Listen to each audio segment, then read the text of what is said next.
Assalamualaikum warahmatullahi wabarakatuh. Baik, kita lanjutkan materi pengembangan sistem informasi untuk yang part kedua atau bagian kedua. Lanjutan dari materi pengembangan sistem informasi part pertama atau bagian pertama.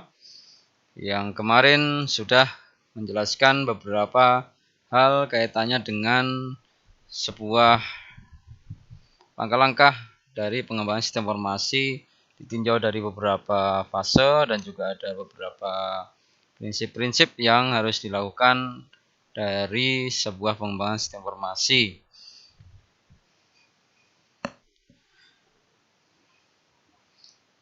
Ya, untuk bagian kedua ini kita masuk langsung pada aktivitas siklus hidup silang. Jadi aktivitas siklus hidup silang ini merupakan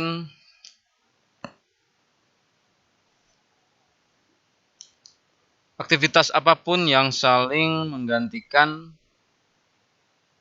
banyak atau semua fase proses pengembangan sistem. Contohnya nanti adalah penemuan fakta atau fact finding, ya, dokumentasi atau documentation, presentation atau presentasi, estimation atau perkiraan, feasibility analysis, analisa kepraktisan, project and process management atau yang disebut manajemen proyek dan proses, change management, manajemen perubahan, dan quality management atau manajemen kualitas.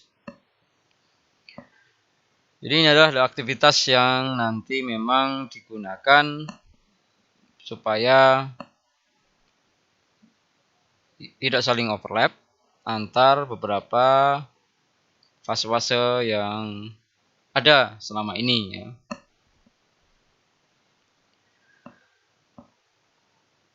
Kita mulai dulu bahas sebagian besar gambarannya mengenai apa yang termasuk di dalam fase-fase proses pengembangan sistem. Yang pertama adalah penemuan fakta atau fact finding ini, ya.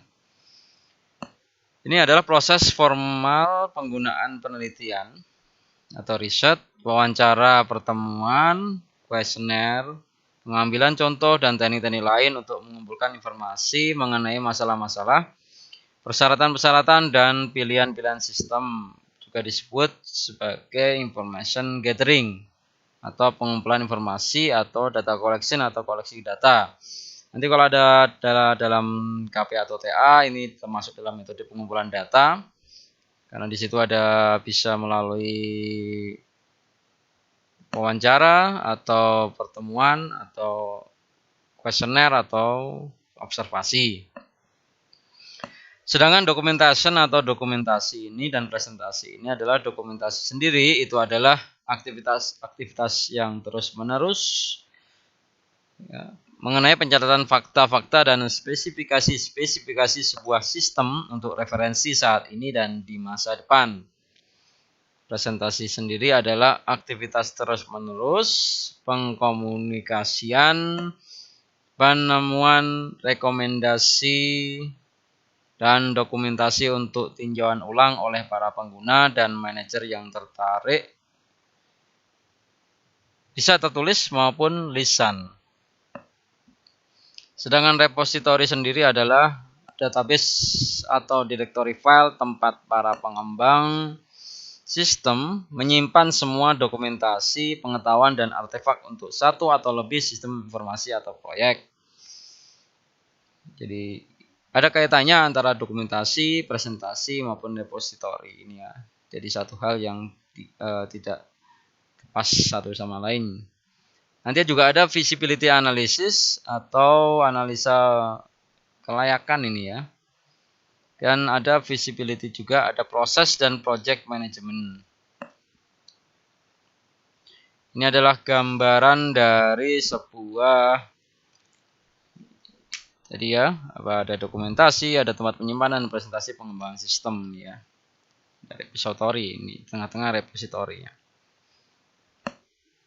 Jadi semua tahapan-tahapan yang ada di sini semuanya akan didokumentasikan dan disimpan dalam sebuah repository tadi.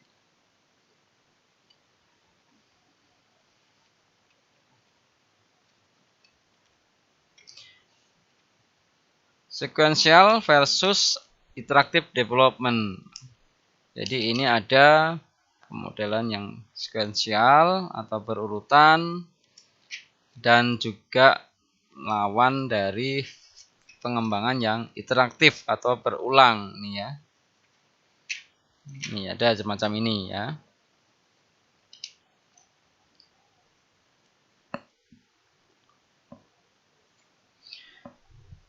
Yang sequential itu seperti ini adalah pendekatan development atau pendekatan pengembangan waterfall. Ini ada yang paling banyak sering digunakan oleh mahasiswa untuk mengembangkan sistem. Padahal sebenarnya ada yang lain ya, cuma mungkin karena ada beberapa kelebihan-kelebihan sehingga digunakanlah model atau pendekatan pengembangan waterfall ini.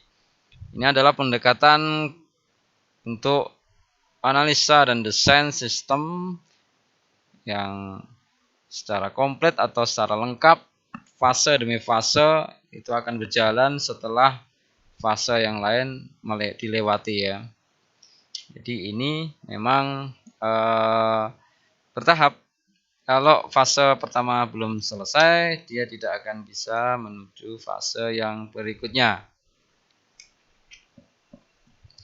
Kemudian ada yang disebut iterative development approach atau pendekatan pengembangan iteratif. Ini pengembangan atau pendekatan pengembangan ini adalah pendekatan untuk analisa sistem dan desain atau analisa dan desain sistem yang secara lengkap itu ada di keseluruhan sistem.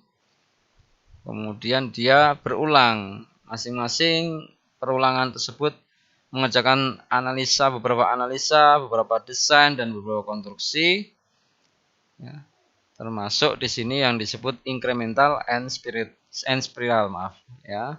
Jadi iterasinya di sini ini ada beberapa, kemudian bisa langsung jadi seperti ini atau dia nanti beriterasi lagi baru jadi atau juga beriterasi lagi baru jadi seperti itu ya.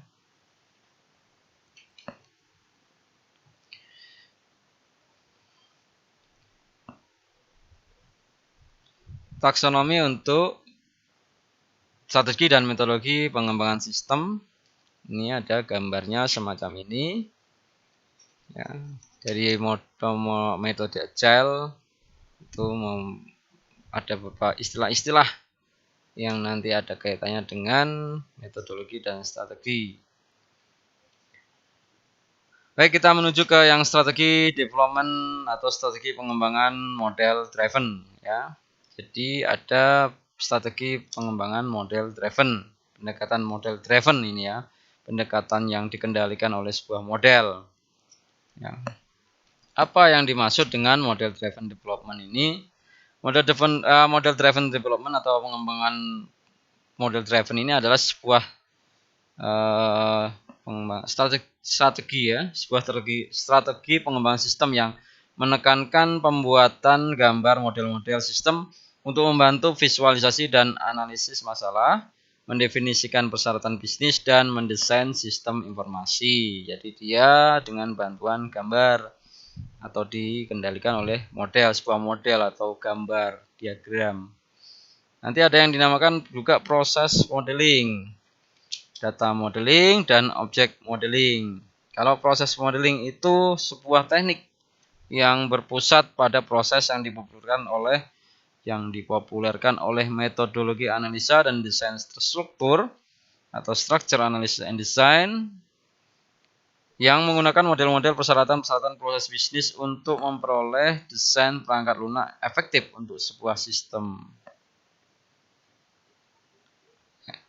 Bisa dengan analisa, kalau dengan analisa terstruktur nanti ada peralatan pemodelan atau tool yang dinamakan data flow diagram. Ya, nanti ada bahasanya sendiri.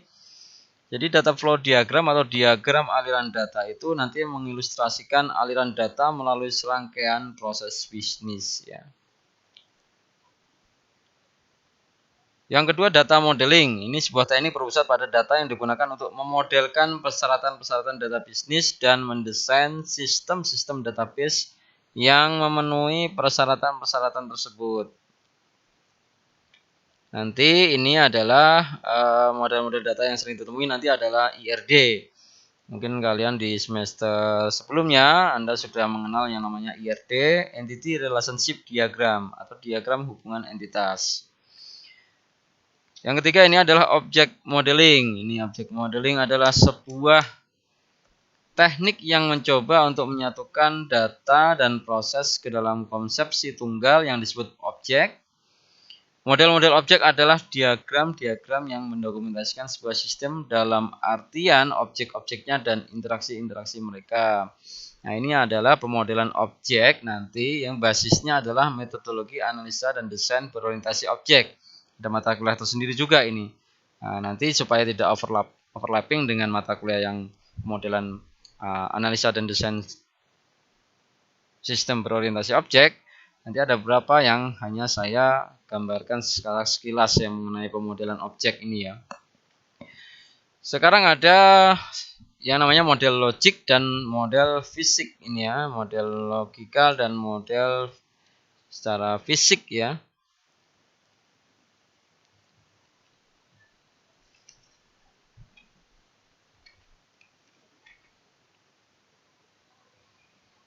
Ini kalau model logik ya atau logical model itu kaitannya dengan sebuah penggambaran yang menggambarkan apa atau secara gampangnya, secara mudahnya sistem itu bisa melakukan apa gitu ya. Apa yang sistem itu bisa lakukan. Atau sistem itu apa dan bagaimana dan apa yang dia lakukan ini ya. Itu paling mudah ya kalau secara model logiknya.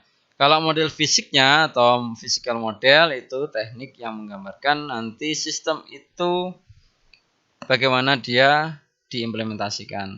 Ya. Cara kerjanya dan bagaimana dia diimplementasikan.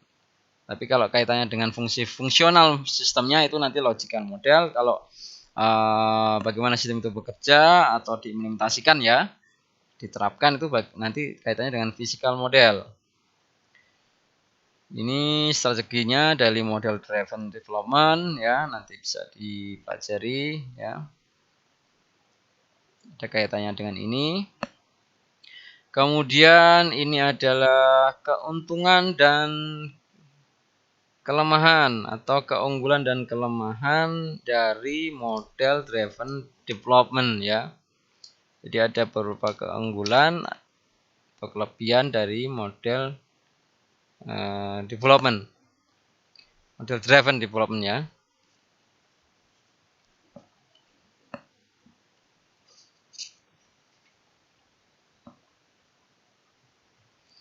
Apa saja keuntungannya? Ya. Keuntungan dari model driven development strategi itu ada atau strategi pendekatan model ini, yaitu yang pertama spesifikasi persyaratan itu cenderung lebih menyeluruh ya, artinya ini ya, dan didokumentasikan dengan baik. Kemudian ini artinya persyaratan bisnis dan desain sistem lebih mudah divalidasi dengan gambar daripada kata-kata. Easy to analyze. Kemudian ini lebih mudah mengidentifikasikan dan mengkonseptual dan menganalisis solusi-solusi teknis alternatif. Dan yang terakhir keuntungannya yaitu spesifikasi desain cenderung solid, stabil dan dapat beradaptasi dan fleksibel karena mereka berbasis model dan dianalisis lebih menyeluruh sebelum dibangun. Ya, itu penjelasannya ya. Meskipun di sini tertulis singkat-singkat, saya bacakan penjelasannya langsung dari e-book yang ada. Kemudian untuk kelemahannya di sini adalah time consuming, artinya banyak makan waktu ya.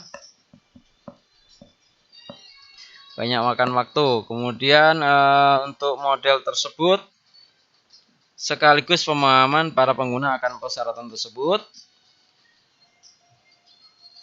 Kemudian untuk gambar bukanlah perangkat ya lunak, artinya beberapa ini bisa mengurangi peran pengguna dalam sebuah proyek menjadi partisipasi pasif. Jadi kebanyakan pengguna itu sebenarnya tidak tertarik pada gambar ya. Satu lagi ini yang tadi keuntungannya ada yang kelewatan tadi ya. Karena ini saya belum terbaca ini. Ini adalah sistem dapat dikonstruksikan dengan lebih tepat pertama kali saat dibangun dari spesifikasi berbasis model yang menyeluruh dan jelas. Kemudian kelemahannya ini, jadi pendekatan yang model driven ini oleh beberapa orang dianggap tidak fleksibel. Ya, karena para pengguna harus menentukan semua persyaratan sebelum desain. Desain harus sepenuhnya mendokumentasikan spesifikasi teknis sebelum konstruksi dan seterusnya. Ya, ada semacam tidak fleksibel ya.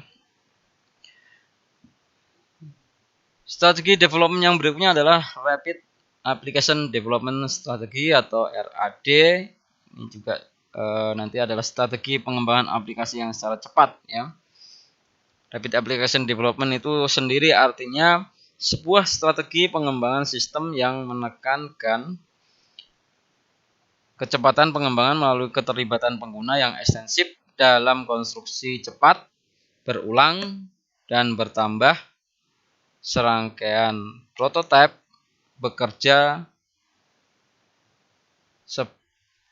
ya, dan serangkaian prototipe itu fungsinya bekerja pada sebuah sistem yang pada akhirnya nanti berkembang ke dalam sistem final atau sebuah sistem yang ada versinya ya. Di sini ada model skala kecil yang namanya prototype. Itu model skala kecil representatif atau bekerja dari persyaratan pengguna atau desain diusulkan untuk sebuah sistem informasi. Istilahnya ya. Kemudian kalau dia memang nanti akan dikerjakan terus-menerus ya. Prototype itu. Jadi meskipun nanti persyaratan RAD yang ini ya, ini persyaratan RAD ini ya, durasinya itu dapat dibatasi dengan menggunakan teknik yang disebut time boxing. Time boxing adalah pembebanan periode waktu yang tidak dapat diperpanjang, biasanya 60-90 hari. Yang versi sistemnya yang dari versi sistem pertama atau selanjutnya harus dikirimkan ke sebuah operasi. Ini gambarannya strategi development rapid application. Keuntungannya dan kelemahannya. Keuntungannya banyak dari beberapa yang dibandingkan dengan yang tadi yang model driven ini. Jadi yang pertama, ini sebenarnya berguna untuk proyek-proyek tempat persyaratan pengguna atau requirement pengguna itu tidak pasti dan tidak tepat. Jadi sangat berguna untuk proyek-proyek yang requirement-nya itu belum pasti ya maksudnya ini dan belum tepat. Artinya bisa berkembang lagi kebutuhan-kebutuhannya itu. Kemudian kalau keunggulannya lagi mendorong pengguna aktif dan partisipasi manajemen. Ya, ini kebalikan dengan reaksi pasif dari model-model sistem yang tidak bekerja maksudnya. Hal ini pasti akan meningkatkan antusiasme pengguna akhir pada proyek. Proyek memiliki visibilitas maksudnya ya, dan dukungan lebih tinggi karena keterlibatan pengguna yang ekstensif selama proses. Kemudian para pengguna dan manajemen melihat solusi-solusi yang berbasis perangkat lunak dan bekerja lebih cepat daripada pengembangan yang model driven. Error dan penghilangan cenderung untuk dideteksi lebih awal dalam prototipe daripada dalam model sistem. Pengujian dan pelatihan adalah produk tambahan alami dari pendekatan prototyping yang mendasar.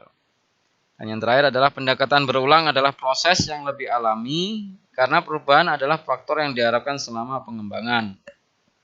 Sedangkan kelemahannya adalah beberapa orang berpendapat bahwa RAD ini mendorong mentalitas mengkode, mengimplementasi, dan memperbaiki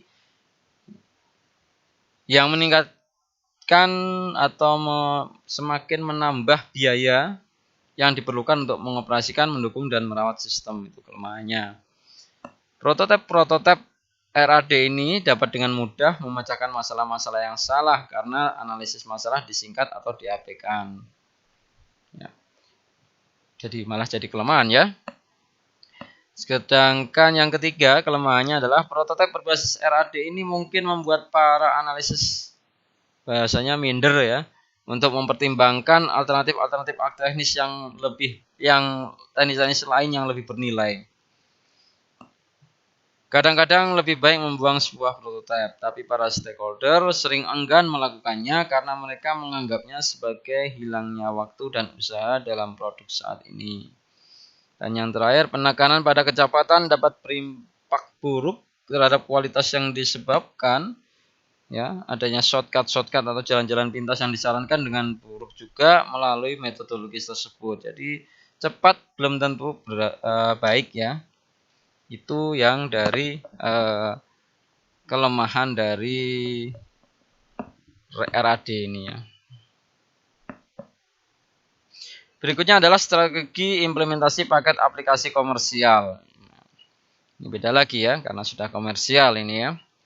Apa yang dimaksud dengan commercial application packet? Ini adalah software aplikasi yang dapat dibeli dan di-customize untuk memenuhi kebutuhan bisnis dari sejumlah organisasi atau mungkin industri tertentu. Sinonimnya adalah COTS atau Commercial Off the Shelf Systems. Apa saja yang bisa dilakukan di dalamnya? Di situ ada request for proposal. Ya, ini adalah dokumen formal yang mengkomunikasikan persyaratan-persyaratan bisnis, teknis, dan dukungan pada sebuah paket perangkat lunak aplikasi ke vendor-vendor yang ingin bersaing di penjualan paket aplikasi dan layanan. Request for quotation, dokumen formal yang mengkomunikasikan persyaratan-persyaratan bisnis, teknis, dan dukungan pada sebuah paket perangkat lunak aplikasi ke vendor tunggal yang telah ditetapkan mampu menyuplai aplikasi dan layanan tersebut. Ya, mampu menyuplai paket aplikasi dan layanan tersebut. Ya. Perbandingannya dinamakan gap analysis. Ini adalah perbandingan persyaratan-persyaratan bisnis dan teknis paket aplikasi komersial terhadap kemampuan-kemampuan dan fitur-fitur paket aplikasi komersial spesifik dengan tujuan mendefinisikan persyaratan-persyaratan yang tidak dapat dipenuhi. Gambarnya semacam ini untuk strategi implementasi paket aplikasi komersial. Seperti biasa ada keuntungan dan kelemahannya. Apakah keuntungannya di situ untuk paket komersial ini sistem-sistem baru biasanya dapat diimplementasikan lebih cepat karena pemrograman ekstensif tidak diperlukan. Banyak bisnis yang tidak mampu menyediakan staf dan keahlian yang diperlukan untuk membangun solusi sendiri. Ini sangat bisa digunakan sebagai keuntungan. Kemudian vendor-vendor aplikasi menyebarkan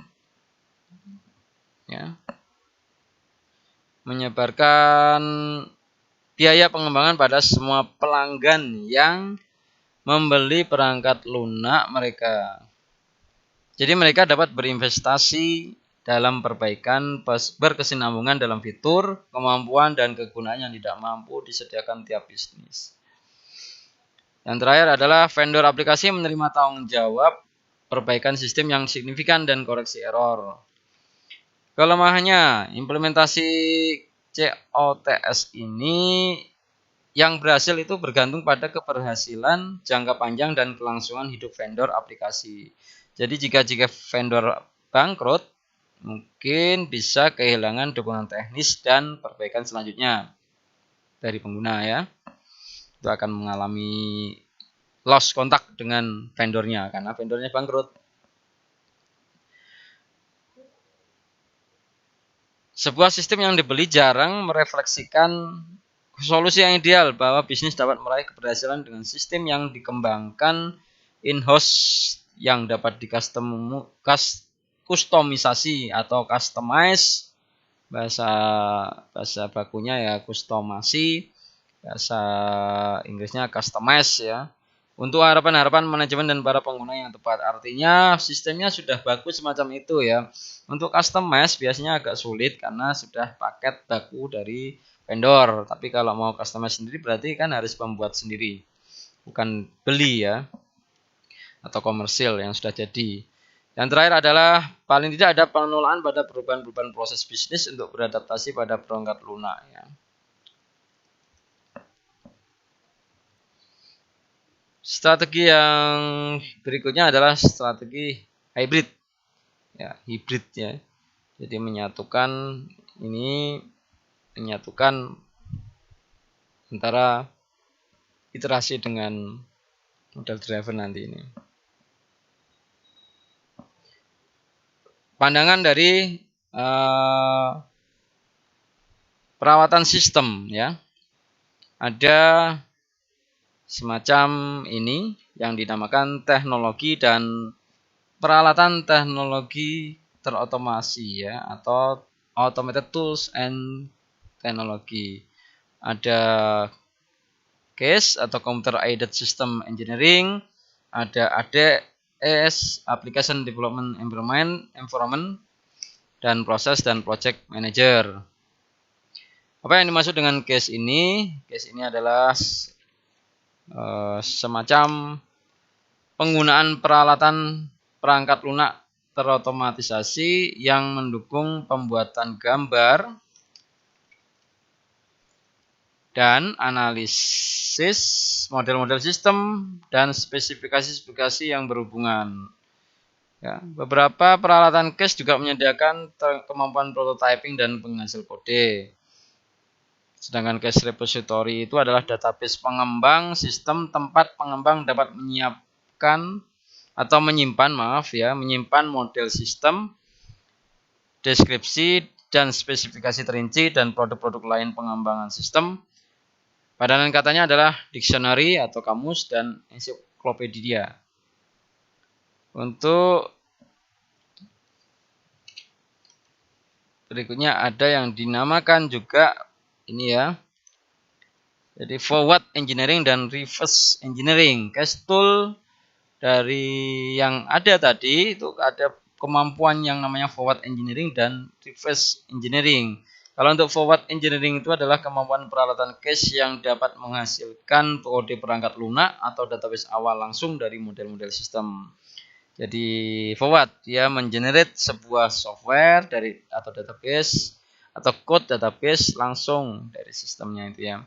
Sedangkan reverse engineering itu adalah kemampuan peralatan CASE yang dapat secara otomatis menghasilkan model-model sistem awal dari kode perangkat lunak atau database. Ya. Jadi yang sudah ada di reverse lagi ya. Softwarenya sudah ada, database code-nya sudah ada, yang reverse lagi dia dapatkan modelnya, reverse engineering itu. Ini ada CASE tool untuk sistem development, tapi ini kayaknya versi lama ya. Saya juga tidak punya software seperti ini ya. Ini software arsitek namanya, tapi mungkin sekarang sudah versi yang terbaru. Untuk gambar arsitek tool CASE-nya semacam ini ya. Jadi dia punya CASE repository, kemudian apa yang ada di sini ada dictionary tool-toolnya semua di sini, membangun sebuah ini ya. Lingkungan pengembangan aplikasi atau application development environment ini adalah yang dimaksud peralatan pengembangan perangkat lunak terintegrasi yang menyediakan semua fasilitas yang diperlukan untuk mengembangkan perangkat lunak aplikasi baru dengan kecepatan dan kualitas maksimal. Padanan katanya yang tepat ya, itu IDE, Integrated Development Environment. Kemudian ada fasilitas-fasilitas IDE ini atau fasilitas-fasilitas dari Application Development Environment ini itu meliputi fasilitasnya apa saja. Yang pertama ada bahasa pemrograman atau interpreter.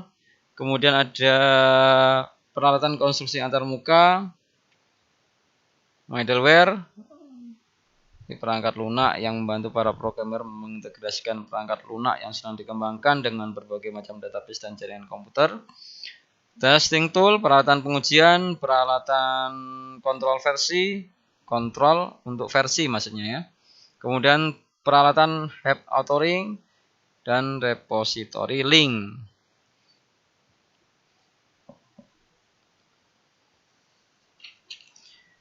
Untuk project managers dan application ini ada dua hal kelasnya. Ini ada dua hal yang nanti ya yang membantu mengenai pengembangan sistem ini, yaitu yang pertama project manager application. Ini adalah sebuah peralatan terotomatisasi yang membantu mendokumentasikan dan mengelola metodologi dan rute ya, yang dikirimkan dan standar manajemen kualitas. Sinonimnya ini methodware.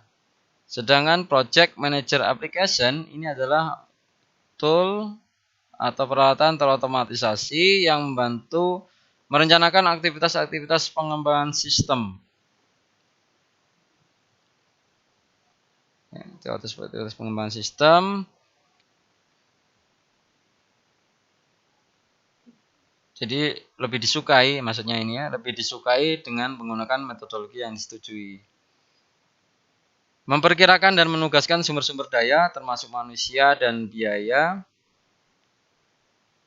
Menjadwalkan aktivitas-aktivitas ya, dan sumber-sumber, juga memonitor progres ya dari schedule dan budgetnya, mengontrol dan modifikasi schedule dan resource atau sumber daya, dan melaporkan progres projectnya. Baik, sampai sini kurang lebih yang saya sampaikan untuk part 2 ini. Jika ada yang ingin didiskusikan silakan dituliskan melalui media forum yang ada di e-learning ini. Saya akhiri sampai di sini. Wallahul muwaffiq ila aqwamit thoriq. Wassalamualaikum warahmatullahi wabarakatuh.